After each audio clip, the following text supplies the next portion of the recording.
Қайырлы күн, құрметті көрермендер, менің каналыма қош келдіңіздер. Бүгін огонек приправасын, яғни чертополақ дайындайтын боламыз. Міндетті түрде видеоны соңына дейін көріңіздер. Мен асықпай дұрыстап түсіндіретін боламын. Видеоның маңызды сәттерін жіберіп алмаңыздар. Ал ендеше бірге жасап көрейік. Ең алдымен осылай қызанағымызды тазалап жуып алатын боламыз. Міне видеода осылай әдемілеп, жақсылап жуып алыңыздар.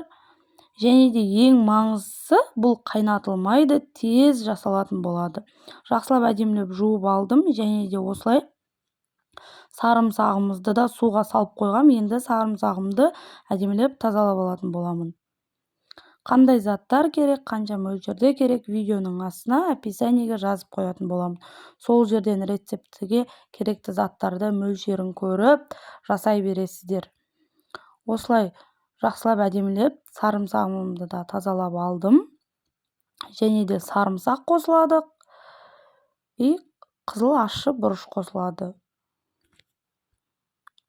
Осылай міне әдемілеп бөліктерге бөліп аламыз. Енді ет тартқыштан, мясорубкадан өткізетін боламын. Блендермен де майдаласаңыздар болады. Ет тартқышқа ыңғайлы етіп, осылай қызанақтарымды әдемілеп турап алатын боламын. Және де 1 литрге 1 аспирин қосасыздар.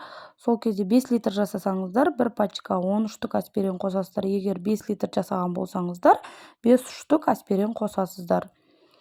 Аспирин қосап, баклажкаға құя бересіздер. Сол кезде атылмайды.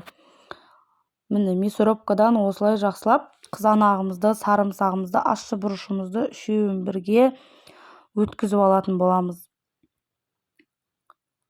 Міндетті түрде жасап көріңіздер, өте дәмді, бір жасағаннан дәмі керемет болып шығады.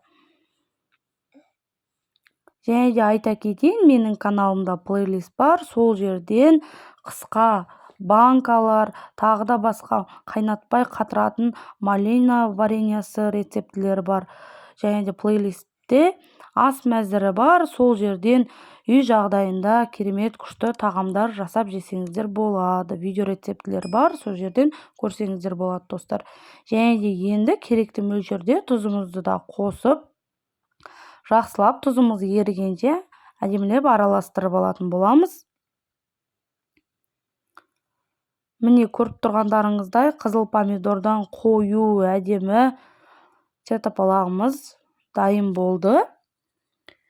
Ал енді осылай аспиринімізді матаға әдемілеп майдалап алатын боламыз.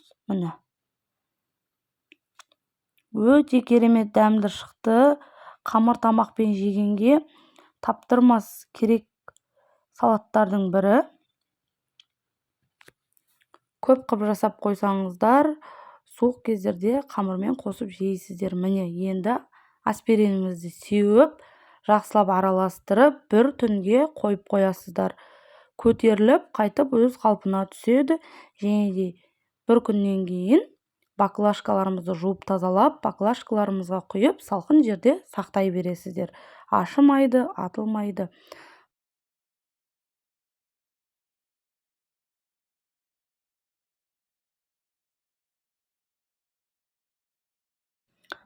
Ал енді бір күн уақытымыз өтті. Енді баклажкаларымызға құйып, салқын жерде сақтай бересіздер. Қорықпай жасай беріңіздер. Тексерілген рецепт, ешқандай атылмайды. Аспирин қосып сақтай бересіздер. Баршаңызға ас болсын. Каналыма тіркелмеген болсаңыздар, тіркеліп қойыңыздар. Видео рецепті ұнаса, лайк басып қойыңыздар, достар. Комментарийге өз пікірлеріңізді қалдырыңыздар.